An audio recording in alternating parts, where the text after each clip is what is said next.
नमस्कार दोस्तों, पिछले दिनों दुनिया भर के कई फाइटर जेट्स को लेकर नई अपडेट्स आई हैं। Su-57 में क्यों फ्लैट टाइप नोजल्स को लगाया गया है? चाइनीज J-20 अब कैसे एक मॉन्स्टर बन चुका है? F-35 के अपग्रेड्स को चाइना ने कैसे रोक दिया है? पसंद आने पर भी तेजस 1A को क्यों अर्जेंटीना लेने से मना कर रहा है? सुखोई 30 MKI ने कौन सी काबिलियत का प्रदर्शन किया है और राफेल से रिलेटेड क्या अपडेट्स हैं, ये सारी डिटेल्स जानेंगे इस वीडियो में। नमस्कार दोस्तों, मेरा नाम है अमित और मैं स्वागत करता हूं आपका अमित अपडेट्स चैनल पर। तो चलिए दोस्तों शुरू करते हैं। शुरुआत करते हैं J-20 के साथ। चाइना के J-20 को लेकर लगातार अपडेट्स मीडिया में आ रही हैं।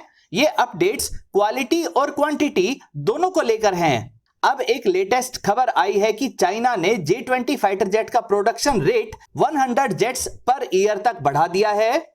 अभी चाइना के पास 200 से ज्यादा J-20 जेट्स हैं और उम्मीद की जा रही है कि 2025 के एंड तक चाइना के पास 500 से भी ज्यादा J-20 फाइटर जेट्स हो जाएंगे। चाइना की स्ट्रेटेजी है कि वह उसके नजदीक के देशों से लगभग 3 टाइम्स ज्यादा फाइटर जेट्स को उनके खिलाफ डिप्लॉय कर सके। अमेरिका चाइना को घेरने के मकसद से जापान और साउथ कोरिया को F-35 जेट्स बेच चुका है। साथ ही कई एयरबेसिस से अपने भी F-35 जेट्स को अमेरिका चाइना के नजदीक ऑपरेट करता है। एयरक्राफ्ट कैरियर की सहायता से भी F-35 जेट्स को चाइना के नजदीक डिप्लॉय कर दिया गया है। ऐसे में चाइना इतनी तेजी से अपने J-20 जेट्स को तैयार कर रहा है ताकि हर एक F-35 जेट के मुकाबले 3 J-20 जेट्स को लगाकर अपने दुश्मनों खास तौर पर अमेरिका पर दबाव बना सके। इसके अलावा भी चाइना हैवीवेट कैटेगरी के फ्लैंकर डिजाइन बेस्ड जेट्स जैसे J-11, J-15 व J-16 की हंड्रेड्स ऑफ यूनिट्स को बना चुका है। J-20 फाइटर जेट एक बड़े आकार का फाइटर जेट है जो 2 एक्सटर्नल फ्यूल टैंक के साथ 5000 किलोमीटर से भी ज्यादा की रेंज रख सकता है। J-20 अपनी इंटरनल बे में मौजूद वेरी लॉन्ग रेंज की PL-15 BVR मिसाइल से दुश्मन के देशों को टारगेट बना सकता है। यह भले ही F-35 जितना स्टेल्थी ना हो, लेकिन फिर भी इसका फ्रंट प्रोफाइल काफी स्टेल्थी है और इसे इसी तरह से डिजाइन किया गया है कि यह चाइनीज एयर स्पेस में रहते हुए दुश्मन के फाइटर जेट पर मिसाइल्स को लॉन्च करके वापस वहां से जा सके। J-20 की फर्स्ट फ्लाइट 2011 में हुई थी और अब तक इसमें कई अपग्रेड्स भी किए जा चुके हैं। इसके सेकंड बैच में थ्रस्ट वेक्टरिंग नोजल्स को जोड़ा गया। अब ट्विन सीटर J-20 भी तैयार हो चुका है जो लॉयल विंगमैन जैसे अनमैन्ड एरियल व्हीकल्स को भी कमांड कर सकता है। J-20 में पहले जो 2 इंजन लगाए जाते थे उनमें हर एक इंजन की मैक्सिमम थ्रस्ट 147 किलो न्यूटन थी। अब J-20 में लेटेस्ट WS-15 इंजन भी लगाने शुरू कर दिए गए हैं। WS-15 इंजन 181 किलो न्यूटन की थ्रस्ट को जनरेट कर सकते हैं, यानी अब J-20 की मैक्सिमम थ्रस्ट 294 किलो न्यूटन से बढ़कर 362 किलो न्यूटन तक हो गई है। यानी अब J-20 एक मॉन्स्टर बन चुका है। अब यह बेहद पावरफुल ASA रडार और एडवांस्ड एवियोनिक्स की मैक्सिमम कैपेसिटी को भी इस्तेमाल कर पाएगा। चाइनीज डिफेंस एक्सपर्ट्स अब J-20 को F-35 से कहीं ज्यादा सुपीरियर जेट बताने लगे हैं। भारत के साथ भी चाइना के रिश्ते अक्सर खराब ही रहते हैं। ऐसे में चाइना के पास इतनी बड़ी संख्या में अपग्रेडेड J-20 जेट्स का होना भारत को बड़ी टेंशन दे सकता है। बात करें तेजस फाइटर जेट के अपडेट की, तो तेजस जेट का 1A वेरिएंट रेडी हो चुका है और इसके सभी सिस्टम्स की एक्सटेंसिव टेस्टिंग चल रही है। तेजस जेट को बेहद पुराने हो चुके लाइटवेट कैटेगरी के MiG-21 जेट्स को रिप्लेस करने के लिए बनाया गया है। पहले 3 तेजस 1A अगले साल यानी कि मार्च 2024 तक इंडियन एयरफोर्स को डिलीवर कर दिए जाएंगे। इसके बाद हर फाइनेंशियल ईयर में कम से कम 16 तेजस 1A जेट्स इंडियन एयरफोर्स को HAL द्वारा डिलीवर किए जाने का कॉन्ट्रैक्ट है। इन तेजस 1A फाइटर जेट्स को पाकिस्तान के साथ लगे बॉर्डर पर श्रीनगर व राजस्थान में तैनात किया जाएगा। जो 40 Tejas mark 1A jets Indian air force को डिलीवर किए गए हैं उन्हें भी जल्दी ही 1A स्टैंडर्ड के अपग्रेड्स दे दिए जाएंगे। तेजस 1A की कीमत लगभग $43 मिलियन पर प्लेन है और कुछ रीसेंट रिपोर्ट्स में बताया गया है कि अर्जेंटीना भारत से 15 तेजस 1A फाइटर जेट्स खरीदने के लिए इंटरेस्टेड है। इसके लिए अर्जेंटीना के डिफेंस मिनिस्टर ने भारत को विजिट भी किया है और उनके पायलट्स ने तेजस में फ्लाइट सोर्टी भी ली है। हालांकि यहां एक बड़ी प्रॉब्लम भी सामने आ गई है। अर्जेंटीना का यूनाइटेड किंगडम के साथ रिलेशन पिछले 40 वर्षों से कड़वाहट भरा चल रहा है और इसीलिए अर्जेंटीना नहीं चाहता है कि वह जो भी फाइटर जेट खरीदे उसमें यूनाइटेड किंगडम से लिए गए कोई भी पार्ट लगे हुए हों। तेजस के कई पार्ट्स जैसे फ्रंटल रेडोम, रिफ्यूलिंग प्रोब और इजेक्शन सीट आदि यूके से लिए गए हैं। अगर भारत को अर्जेंटीना को तेजस जेट बेचने हैं तो इन पार्ट्स को या तो खुद तैयार करना होगा या यूके को छोड़कर किसी और देश से इन्हें लेना होगा। हिंदुस्तान एरोनॉटिक्स लिमिटेड अभी इस तरह की रिप्लेसमेंट्स की कॉस्ट एनालिसिस को कर रहा है। तेजस जेट में जल्दी ही 110 किलोमीटर रेंज वाली अस्त्रा 1 व 160 किलोमीटर रेंज वाली अस्त्रा 2 बीवीआर मिसाइल्स भी इंटीग्रेट कर दी जाएंगी। एयर लॉन्च्ड ब्रह्मोस मिसाइल का लाइटर वेरिएंट जिसका वजन 1500 किलोग्राम तक है, इसे भी तैयार कर लिया गया है। इसके ट्रायल्स पूरे होने के बाद ऐसी 2 सुपरसोनिक ब्रह्मोस एनजी मिसाइल्स तेजस 1A जेट में लगाई जा सकेंगी। दोस्तों, हमारे पड़ोसी देश यानी कि पाकिस्तान की तरफ से भी JF-17 फाइटर जेट को लेकर कुछ रिपोर्ट सामने आई हैं, जिनमें पाकिस्तान के डिफेंस एक्सपर्ट्स ये दावा कर रहे हैं कि इराक अपने पुराने हो चुके F-16 को रिप्लेस करने के लिए पाकिस्तान से 12 JF-17 ब्लॉक 3 वेरिएंट को $664 मिलियन में खरीद रहा है, यानी कि नेगोशिएशन की प्रोसेस भी पूरी हो चुकी है। हालांकि किसी को यह बात हजम नहीं हुई कि F-16 जैसे highly capable medium weight category वाले फाइटर जेट को रिप्लेस करने के लिए हर पैरामीटर पर F-16 से बेहद कम कैपेबिलिटी वाले JF-17 को इराक क्यों खरीदेगा। इराकी एयरफोर्स ने भी यह कंफर्म कर दिया है कि JF-17 को खरीदने का उनका कोई इरादा नहीं है और ये रिपोर्ट्स सिर्फ र्यूमर हैं। अब बात करते हैं अमेरिका के F-35 जेट की।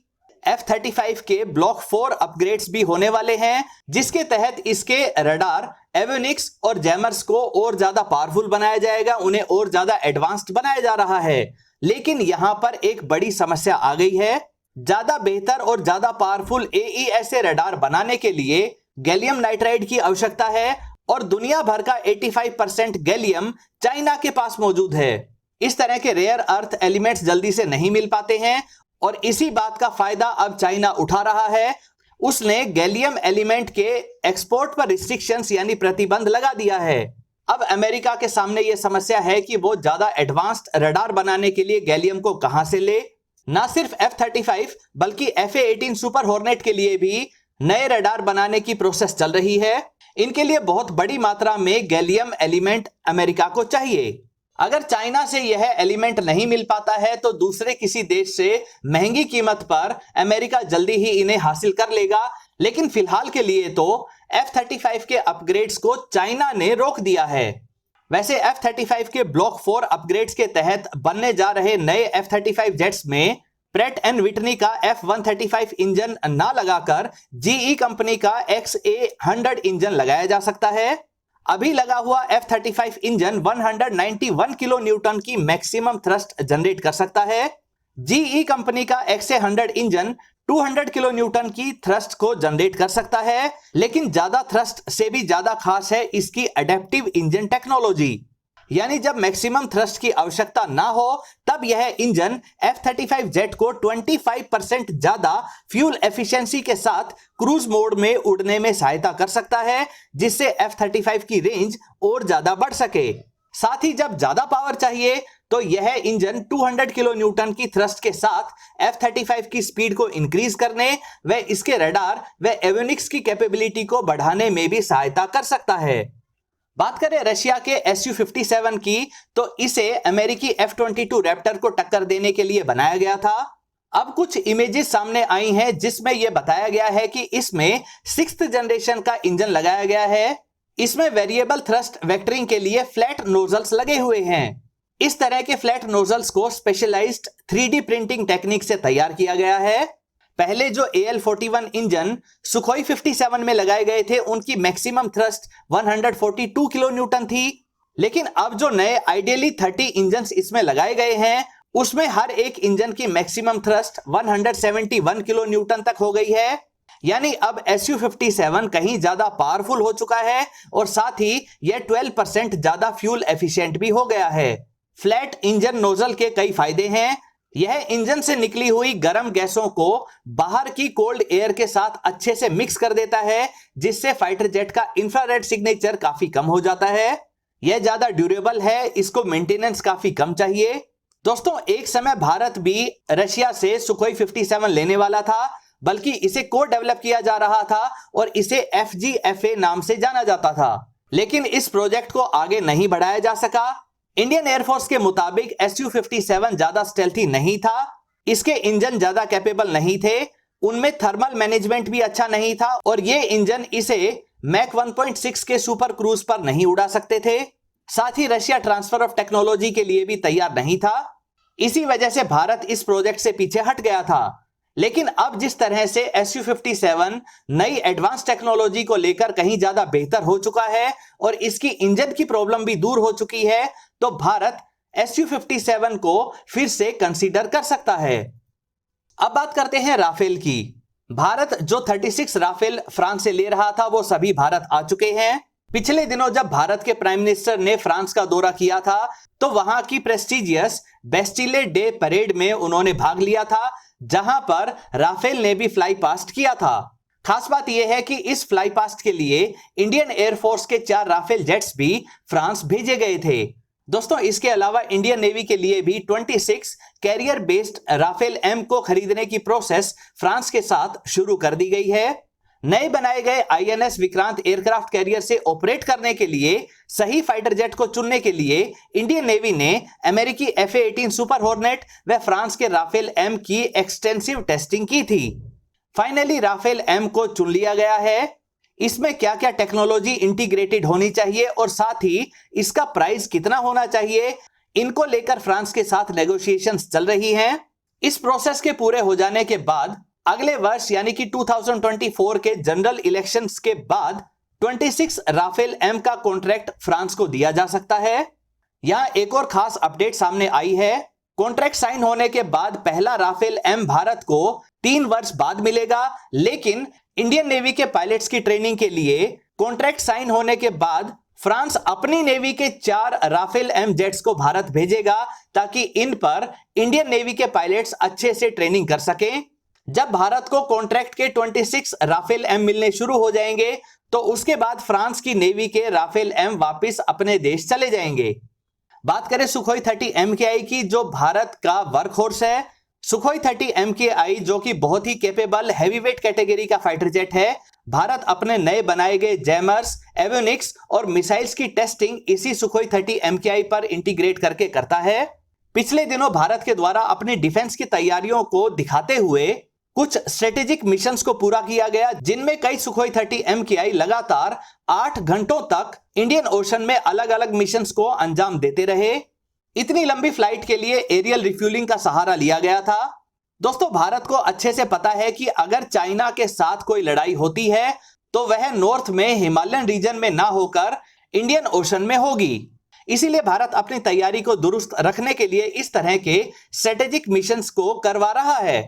सुखोई 30 MKI में जल्दी ही अपग्रेडेड उत्तम AESA रडार भी लगा दिया जाएगा, जिसकी रेंज 400 किलोमीटर तक है। इसमें स्वदेशी तौर पर तैयार किए गए नए जैमर्स भी लगाए जा रहे हैं। साथ ही 160 किलोमीटर रेंज वाली अस्त्रा MK2 मिसाइल की टेस्टिंग भी सुखोई 30 MKI के ऊपर चल रही है। अस्त्रा MK2 मिसाइल को फाइन ट्यून करके इसकी रेंज को 160 किलोमीटर से बढ़ाकर 200 किलोमीटर तक किया जा रहा है। इसके अलावा भी कई तरह की मिसाइल्स, जिनमें एंटी एयरफील्ड मिसाइल्स और एंटी रेडिएशन मिसाइल शामिल हैं, उनकी टेस्टिंग भी सुखोई 30 MKI के ऊपर की जा रही है। 1500 किलोग्राम वेट वाली नई air launched BrahMos NG missile की टेस्टिंग भी चल रही है और इस तरह की 4 सुपरसोनिक मिसाइल सुखोई 30 MKI में लगाई जा सकेंगी। सुखोई 30 MKI से हमें और भी कई फायदे होने जा रहे हैं। दोस्तों, रशिया एक लड़ाई में बिजी है और वह अपने द्वारा दूसरे देशों को बेचे गए फाइटर जेट्स के स्पेयर पार्ट्स और ओवरहॉलिंग की सर्विसेज नहीं दे पा रहा है। भारत ने 200 से ज्यादा सुखोई 30 MKI फाइटर जेट्स को भारत में ही लाइसेंस्ड प्रोडक्शन के तहत तैयार किया है। इसके काफी सारे पार्ट्स भारत में ही बनाए जाते हैं। साथ ही भारत सुखोई 30 MKI की ओवरहॉलिंग भी करता है। यही सारी सर्विसेज उन देशों को ऑफर की जा रही है जो रशिया से लिए गए सुखोई 30 जेट्स को ऑपरेट करते हैं। दोस्तों, ये थी कुछ अपडेट्स जो पिछले दिनों न्यूज में रही हैं। उम्मीद करता हूं ये वीडियो आपको पसंद आई होगी। अगर ये वीडियो आपको पसंद आए तो इसे लाइक करें, दोस्तों के साथ शेयर करें और चैनल को सब्सक्राइब करना ना भूलें। नमस्कार।